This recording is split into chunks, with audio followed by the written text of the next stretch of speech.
Nas-sholata tanha 'anil fahsya'i wal munkar. Sesungguhnya salat itu dia mencegah perbuatan keji dan mungkar. Nah, mengapa ada orang yang salat tapi yang keji dia laksanakan, yang mungkar dia lakukan?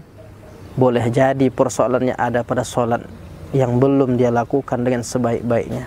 Orang yang memperhatikan salatnya, beribadah dengan benar, memperhatikan rukun-rukun syaratnya sampai ke tingkat khusyuknya dia perhatikan dengan baik, maka otomatis salat itu akan mencegahnya dari perbuatan keji dan mungkar. Makanya dalam ayat-ayat Allah, dalam ayat Al-Quran juga banyak menyebutkan tentang orang menemukan masalah dalam hidupnya, sudah berusaha, dia usahakan menyelesaikan masalah dengan akalnya yang mungkin terbatas itu, tapi ada hamba-hamba Allah ketika dia menyelesaikan persoalan hidupnya dengan salat, dia sedang mengamalkan ayat wasta'inu bis-sabri was-shalah. Minta tolonglah kepada Allah lewat sabar dan salat.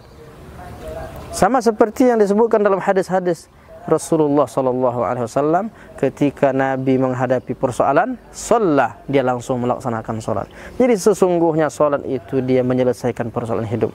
Jadi permasalahan negeri kita, masalah umat ini, masalah bangsa ini, masalahnya sesungguh ada pada sholat. Perbaiki sholat, persoalan-persoalan hidup akan terselesaikan dengan baik.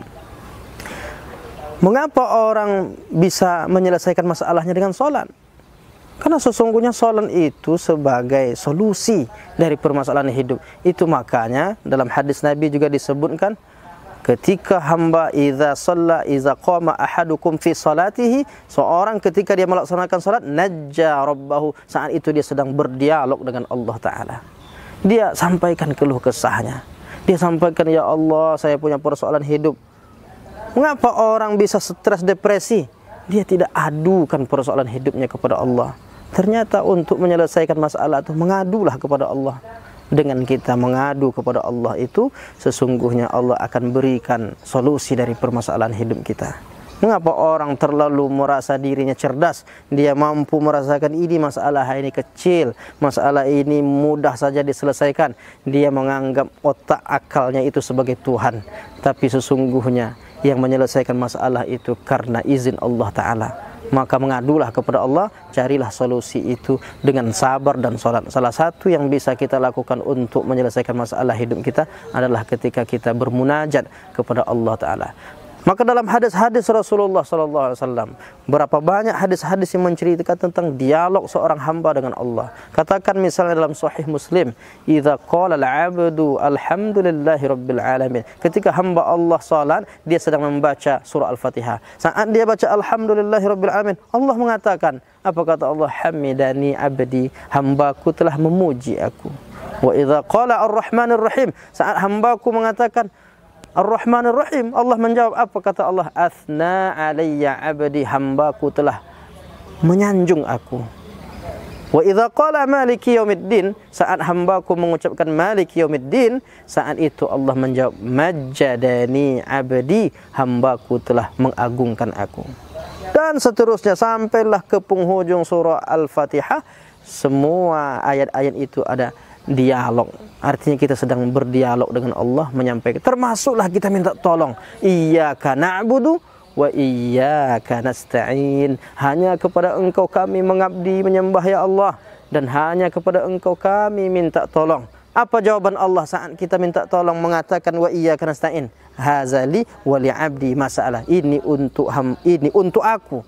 Iyyaka na'budu, hanya kepada Engkau kami menyembah ya Allah, ini untuk aku, kata Allah. Wa iyyaka nasta'in, hanya kepada Engkau kami minta tolong, ini untuk hambaku. Wa li'abdi masalah, akan kuberikan apa yang diminta oleh hambaku. Jadi persoalan hidup kita, dia bisa menjadi selesai, bisa terselesaikan dengan baik karena kita benar-benar bermohon lewat ibadah sholat. Para pemirsa yang dimuliakan Allah Subhanahu wa Ta'ala, itulah kajian singkat tentang pentingnya kita memperhatikan ibadah yang satu ini, yang dia berada di urutan kedua setelah bersyahadat. Orang masuk Islam, dia bersyahadat. Setelah syahadat, amalan pertama yang tidak bisa ditinggalkan adalah ibadah salat. Amal yang sangat penting, yang pertama kali dihisab di yaumil akhir nanti. Para pemirsa yang dimuliakan Allah Subhanahu wa Ta'ala, untuk melengkapi kajian singkat kita kali ini menyambut persiapan kita menyambut berbuka puasa.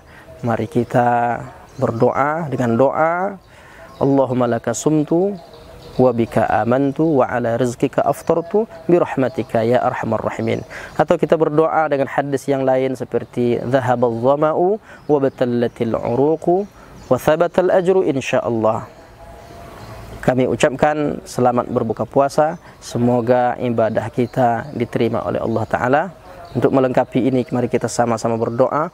Allahumma taqabbal minna salatana. Ya Allah, Engkau kabulkanlah salat kami. Wa siyamana, kabulkanlah puasa kami. Wa ruku'ana, Engkau terimalah ruku' kami. Wa semua amal-amal ibadah kami, ya Allah, Engkau terimalah, ya Allah. Engkau terimalah ibadah, khususnya ibadah puasa yang kami lakukan, ya Allah. Mudah-mudahan rahmat dan karunia-Mu selalu Engkau limpahkan kepada kami, ya Allah. Walhamdulillahirabbil alamin. Demikian, terima kasih atas perhatiannya. Mudah-mudahan bermanfaat. Billahi taufik wal hidayah. Wassalamualaikum warahmatullahi wabarakatuh.